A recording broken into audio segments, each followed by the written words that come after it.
बच्चों कैसे हो। हमने देखा था लास्ट वीडियो में चैप्टर नंबर 2 सुबह का बुला। किसका लेसन है वो, किसने लिखा है? राजेंद्र मानव जी ने लिखा हुआ है। और पेज नंबर 11 तक हमने देखा था। आज पेज नंबर 12 पर आए हैं और पेज नंबर 12 पर आज देखेंगे अपनी सहमति जता रहा है, इसीलिए वे बोले क्या अच्छा है, मैं अविनाशी को सूचना भेज देता हूँ, तुम जा सकते हो। किसने बोला? अविनाशी को सूचना दे सकते हैं, तुम अगर जा सकते हो। Thank you sir, thank you. Vimal बड़ी मुश्किल से इतना ही कह सका। वह वापस जाने के लिए मुड़ा, दरवाजे तक पहुंचा ही था कि प्रिंसिपल साहब ने उसे पुकारा, विमल सुनो। वह पलटकर उनकी मेज के पास आ खड़ा हुआ। देखो, मेरे बार बार पूछने पर भी विमल ने किसी का नाम नहीं लिया, लेकिन मुझे पक्की खबर मिली है कि यह तुम्हारा ही काम है। तुम्हें उसे धमकी भी दी थी। विनोद चाहता तो तुम्हें सख्त से सख्त सजा दे जाते, पर उसने तो तुम्हारी सिफारिश की।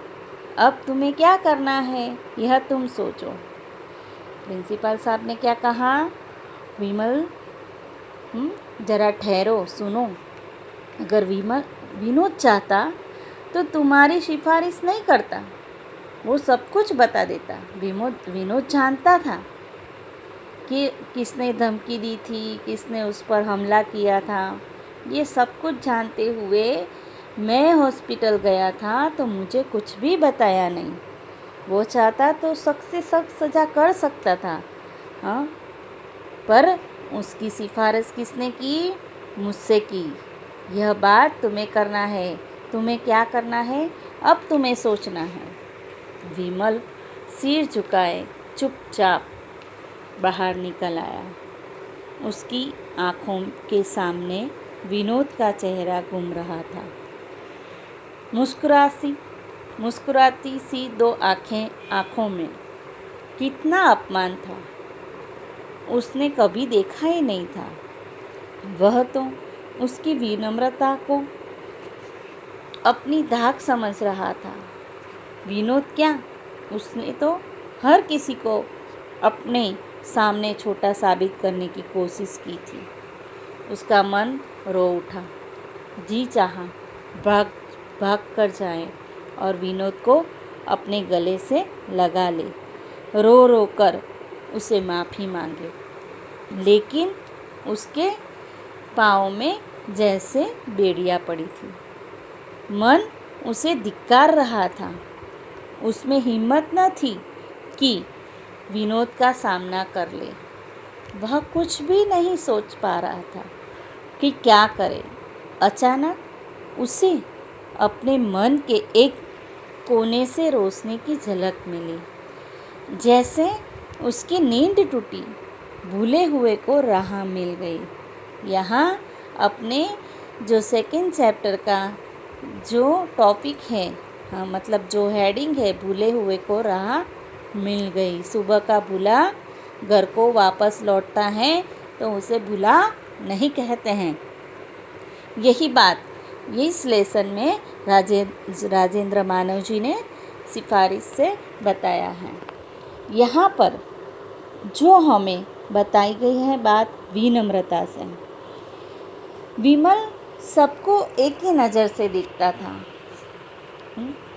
किसी को परेशान करता रहता था, लेकिन विनोद के साथ तो अच्छा ही करता था सभी लोग। पर वो चाहता तो उसके मन के अंदर ऐसा होता कि मैं भागकर विनोद को गले लगाकर रोकर उससे माफ़ी मांग लूं। पर क्या हुआ? विमल के पैर में जैसे बेड़ियाँ पड़ी थी, उसे धिक्कारने लगा। हिम्मत नहीं थी उसके पास जाने की। जैसे आपको किसी को सॉरी बोलने के लिए कहते हैं तो सॉरी बोलने में कितना हिचकते हो। नहीं, मैंने नहीं किया, मैं ऐसा नहीं कर सकता, मैं सॉरी नहीं बोल सकता, मैं क्यों बोलूँ। जब अपनी बात पर अड़ग रहते हैं, हाँ, तो क्या होता है, माफ़ करने वाला हमेशा बड़ा होता है। ये हमेशा याद रखना। जो माफ़ी के लायक होता है, जो माफ़ कर देता है, वो हमेशा ही बड़ा होता है। कभी अपने मन के अंदर बैर रखना नहीं चाहिए। जो हो गया उसे सॉरी बोलकर अपना काम में जुट जाना चाहिए। तो यहाँ पर हमें क्या सीख मिलती है? यहाँ पे बहुत कुछ सीख मिलती है, पर हम अपनाएंगे तभी होगा। अपनाएंगे ना? हम नहीं अपनाएंगे तो ये सारा राजेंद्र मानव जी ने जो कहानी में बताया है वो सारा पानी फेर जाएगा। इसीलिए कहा है, भूले हुए को राह मिल गई। शाम को विमल अभ्यास के लिए मैदान पहुंचा। उसका व्यवहार देखकर सबको आश्चर्य हो रहा। विमल कहाँ पहुंचा? दूसरी मैच खेलने के लिए उसको सिफारिश की थी, इसलिए उसका अभ्यास करने के लिए वो मैदान पहुंचा। उसने आते ही अविनाश जी के चरण छुए। उसका पूरा व्यवहार ही बदल गया। पहले आके उसने चरण छुए, जबकि विनोद ऐसा करता था तो उसका मजाक उड़ाता था। कौन उड़ाता था? ये विमल ही उड़ाता था। अविनाश जी को आज एक नया ही विमल नज़र आ रहा था। अविनाश जी ने उसके इस अनुरोध को मान लिया कि इसकी टीम के उन 2 लड़कों को एक्स्ट्रा की बजाय खिलाड़ियों में रख लिया जाए जो जानबूझकर अच्छा नहीं खेलते थे। उसने चुन लिए गए खिलाड़ियों में से 2 को प्यार और विनम्रता से समझकर एक्स्ट्रा में रहने के लिए राजी कर लिया। यहाँ पर दूसरा मैच होने वाला था। अविनाशी कोच टीम बना रहे थे, तो क्या विनोद पहले अविनाशी के पैर छूता था। बहुत ही विनम्र लड़का था विनोद, और विमल कभी किसी का मानने में से नहीं था। लेकिन अब क्या हुआ? अभी विमल का व्यवहार ही चेंज हो गया। मैदान में जाते ही पहले अविनाशी के पैर छुए, जबकि ये विनोद करता था तो उसका मजाक उड़ाता था। अब ऐसा नहीं करता। अविनाशी ने अपनी टीम में खिलाड़ियों को चुनने की तैयारी की। एक्स्ट्रा खिलाड़ी भी जानबूझकर ले लिए। अविनाशी की चिंता दूर हो गई। प्रिंसिपल साहब ने भी राहत की सांस ली। राहत की सांस लेना यहाँ मुहावरा है। चैन से बैठना, शांति से रहना। टूर्नामेंट में विमल की टीम ने अपना दबदबा लगातार बनाए रखा। अंतिम मुकाबले का दिन भी आज पहुंचा। फाइनल में प्रतिवत देवी टीम की बहुत मजबूत थी। मध्यांतर तक किसी भी टीम को कोई सफलता नहीं मिली। दर्शकों का रोमांच लगातार बना हुआ था। ब्रेक के बाद मैच पुनः शुरू हुआ। विमल ने देखा विनोद अपने पापा को साथ लेकर मैच देखने के लिए आ पहुंचा।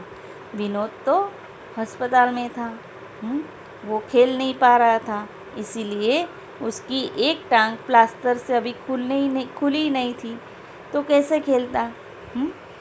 तो क्या किया, विनोद अपने पापा को लेकर वहाँ मैदान में मैच देखने के लिए चला गया। उसकी टांग का प्लास्टर भी अभी खुला नहीं था। उसने बैसाखी का सहारा लिया हुआ था।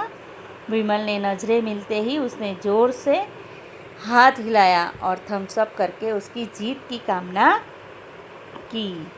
एक पल तो विमल की आंखें छलछला उठी, पर दूसरे ही पल जैसे उस पर जादू हो गया। वह बॉल पर टूट पड़ा। उसका खेल देखकर जैसे दांतों तले उंगली दबाने लगे। बॉल विमल के नियंत्रण से बाहर जा ही नहीं पाती थी।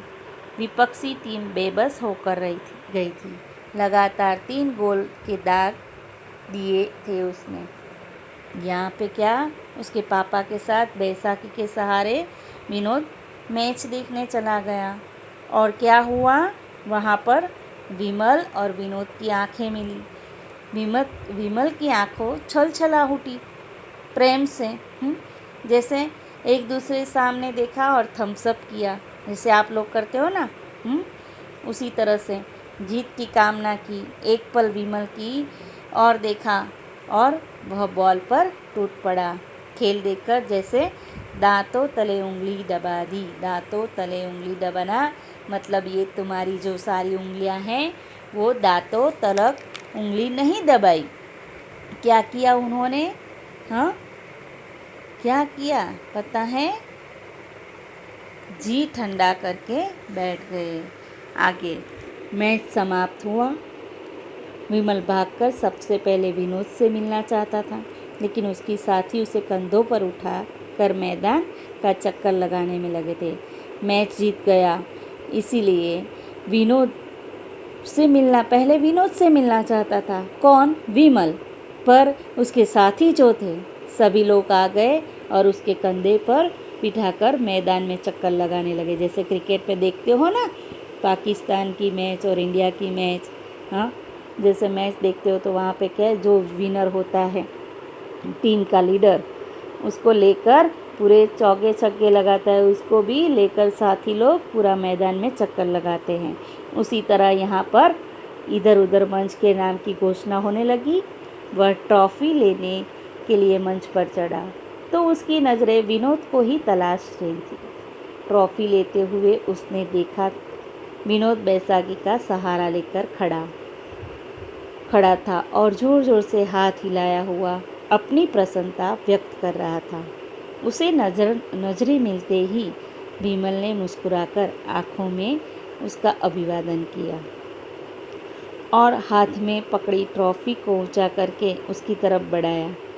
वह कहना चाहता था, यह पुरस्कार तुम्हारा ही है, तुम ही इससे हकदार हो।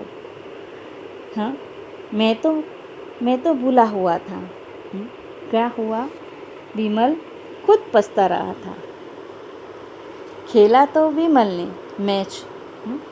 ट्रॉफी जब मिली तब विनोद की ओर देखा। विनोद बैसाखी के साथ सहारा लेकर खड़ा तो हुआ, ज़ोर ज़ोर से हाथ हिलाया, चिल्लाया, प्रसन्न होकर हंसने लगा, इधर उधर नज़रें मिलाने लगा। पर मुस्कुराकर आंखों से विमल क्या कहना चाहता था?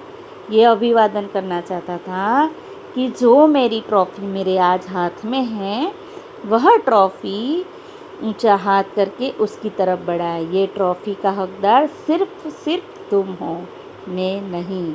मैं तो भूला हुआ था। आज अपना चैप्टर यहीं पर ख़त्म होता है। सेकंड नंबर का कौन है इसके लेखक? राजेंद्र मानव। क्वेश्चन में पूछा जाए इनके लेखक कौन है? राजेंद्र मानव। ये सारे शब्दबोध है, वर्ड मीनिंग। हाँ, जिंदाबाद, निर्देशक धमकी, बहना, अधिकतर, चुपचाप, अनुरोध, बैसाखी, रुचि, निराश, घोषणा, करतूत, जिम्मेदारी, विनम्रता, राजी, बेबस। ये सारे जो मीनिंग्स हैं, मुहावरे हैं, पदबंध है, ये हाँ, जी जान एक करना, पूरी कोशिश करना, आँखों का तारा, बहुत प्यारा, सिर फिर जाना, घमंड करना, एड़ी चोटी का जोर लगाना, अपनी पूरी ताकत लगा देना, सीने पर सांप लौटना, ईर्ष्या करना, खबर लेना, उचित सजा देना, पैरों के नीचे की ज़मीन खिसकना मतलब बुरी तरह घबरा जाना, जी ठंडा करना, मन की भड़ास निकालना। ये सारे जो हैं आपको आपकी नोटबुक में कॉपी करना है। मीनिंग्स, मुहावरे, पदबंध, ये सारा कॉपी करना है। ओरल क्वेश्चंस और रिटन क्वेश्चंस भी कॉपी करना है। पर कब? मैं जब PDF भेजूँगी तब आपको कॉपी करना है। उससे पहले आपको क्या कॉपी कर लेना है अपनी नोटबुक में? मीनिंग्स, पदबंध और मुहावरे, चैप्टर नंबर 2 करके आपको इतना होमवर्क में लिखना है। उसके बाद जब मैं PDF भेजूँगी तब पूरा क्वेश्चन आंसर और जो भी PDF में है वो आपको टेक्स्ट बुक में भी लिखना है और नोटबुक में भी लिखना है, ठीक है। जैसे ये टेक्स्ट बुक में लिखा है, ये टेक्स्ट बुक में लिखा है, उसी तरह आपको टेक्स्ट बुक में लिखना है और नोटबुक में सिर्फ क्या लिखना है, क्वेश्चन आंसर्स लिखना है, ठीक है। All the best.